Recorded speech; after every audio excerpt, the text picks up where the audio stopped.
Rail मंत्री अश्विनी कथा हेले धर्मेन्द्र। ओडिशा रे आहुरी लंबिब रेलवे लाइन। मोदी कल्पना को सफल करुछंती धर्मेन्द्र। ओडिशा रे यातायात सेवा आहुरी हेब सुविधा। केंद्र शिक्षा मंत्री धर्मेन्द्र प्रधान जे खाली भारत रे शिक्षा विभाग को संभाळुछंती ताहा नुहे। ओडिशार गोटी गोटी समस्या उपरे तांकर नजर रहिछि। आउ सेही कथा को से केंद्र रे नहीं पहुंचाई थांती। मोदी को जणाउछंती आउ समाधान पाई अन्य मंत्री सह बसी आलोचना भी करुछंती। हाँ आज्ञा, ओडिशा रे अनेक स्थान रे रेलवे लाइन नहीं, जेउठी लोकन को अनेक दिनरू आवश्यक रहितला, किंतु तार कोनोसी व्यवस्था होई नथिला। किंतु एबे ओडिशा रे अनेक स्थान रे रेलवे लाइन लंबिबाकू जाउछि। राज्यर लोके सहजरे एथर यातायात करि परिबे। आ एथिपाई केंद्र मंत्री धर्मेन्द्र प्रधान रेल मंत्री सहित बसी आलोचना करिसंती। नुआ दिल्ली ठारे रेलवे मंत्री अश्विनी वैष्णव सह ओडिशार अनेक सांसद मानक उपस्थिति रे राज्य रे रेल क्षेत्रर विकास संपर्क रे विशेष आलोचना करिसंती धर्मेन्द्र प्रधान।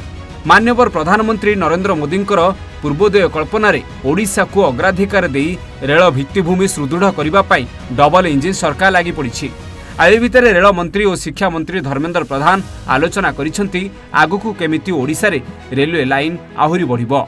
ते पूर्व सरकार अपेक्षा मोदी सरकार रे विगत 11 वर्ष रे ओडिशा को रेल बजेट रे कुआडे रेकर्ड संख्यक अर्थ मिलिछि।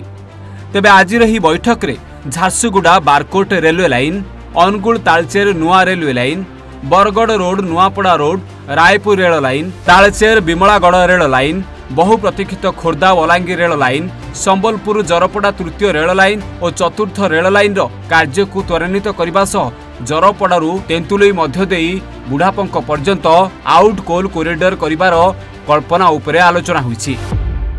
तेबे अनुगुल बइंडारू एक संजोग लाइन किपरि बलांगीर खोर्धा लाइन रे बौद्ध पर्यंत जोड़ी हेबो ताहार मध्य कल्पना करा जाईछि, जहाँ एक सेतु भावरे काम करिबो।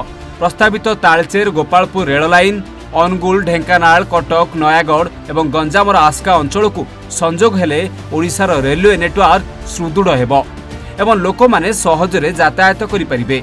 आ एही खबर सुनिला परे एबे लोकंको मनरे मध्य उत्साह भरि जाईछि।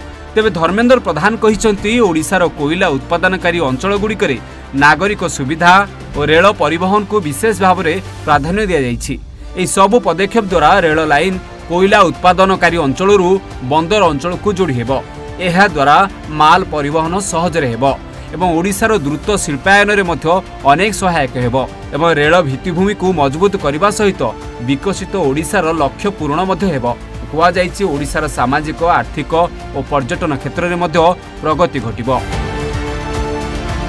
Bureau report, Odisha Bhaskar.